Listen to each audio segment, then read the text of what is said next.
Star plus के serial झनक को फैंस कितना ज्यादा पसंद कर रहे हैं ये तो टीआरपीज में देखा जा सकता है। इस हफ्ते झनक की टीआरपी और भी कम आई है, 1.7 पर पहुंच चुकी है। जबकि अभी तो अनिरुद्ध और झनक एटलीस्ट सेम स्क्रीन में तो नजर आ रहे हैं, लेकिन फिर भी कहानी उस डायरेक्शन में नहीं जा रही है जिसका फैंस ने महीनों से इंतजार किया है। और अभी भी अर्शी का दबाव बना हुआ है अनिरुद्ध और झनक के ऊपर, और वो जैसा चाह रही है वैसा होता जा रहा है।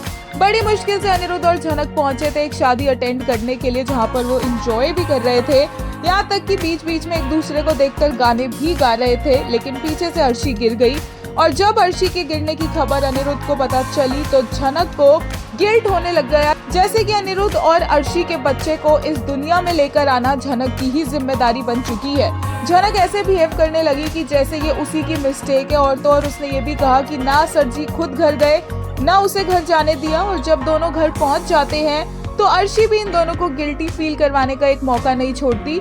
बजाय कि अर्शी पहले अपने बच्चे पर ध्यान दे, अपनी हेल्थ पर ध्यान दे और हॉस्पिटल जाए अनिरुद्ध के साथ, उसके पास इतना ज्यादा टाइम है कि वो यहाँ पर भाषण देने बैठ जाती है अनिरुद्ध और झनक को, स्पेशली झनक को, जिसे वो बोलती है कि अगर उसके बच्चे को कुछ भी हो गया तो इसकी जिम्मेदार झनक होगी, जो काफी ज्यादा इलॉजिकल लग रहा है, क्योंकि पहले वो खुद अपने बच्चे को ध्यान में नहीं रख रही है और झनक की बुराई करना उसके लिए ज्यादा इम्पोर्टेंट हो रहा है। इसी के चलते हम आपको बता दें, कहा जा रहा है कि अर्शी का मिसकैरेज हो सकता है, और फैंस चाहते भी यही है, क्योंकि वो नहीं चाहते हैं कि अनिरुद्ध और अर्शी का बच्चा इस दुनिया में आए।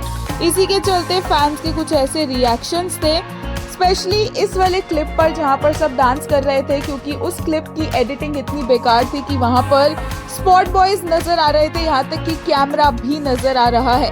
एक यूजर ने कहा, when you notice editing goof ups by the editing team लमाओ, starting में लेफ्ट साइड पे एक वर्कर खड़ा हुआ with a black bag, last में कैमरा तक दिख गया, ये लोग ध्यान नहीं देते क्या? सेम यूजर ने कहा, रौनक एक दूसरे को देख के गाना गा रहे थे, गजब। Ani received a call from Thami and she informed him Arshi tripped. झनक said Ani ने उसको जाने नहीं दिया घर। एक और यूजर ने कहा, Savage Ani give more such replies like that। वहीं एक ने कहा, सॉरी टू से अर्शी क्या झनक के सहारे प्रेग्नेंट हुई थी? माना जे का नाम ले लेकर एसआर मनाई थी, पर उसकी माँ सृष्टि कहाँ है? अपनी बकवास कहानी के लिए जबरदस्ती रिश्ते बना रही है, जिससे कभी बहन माना ही नहीं। I liked it what Anirudh said to Thami।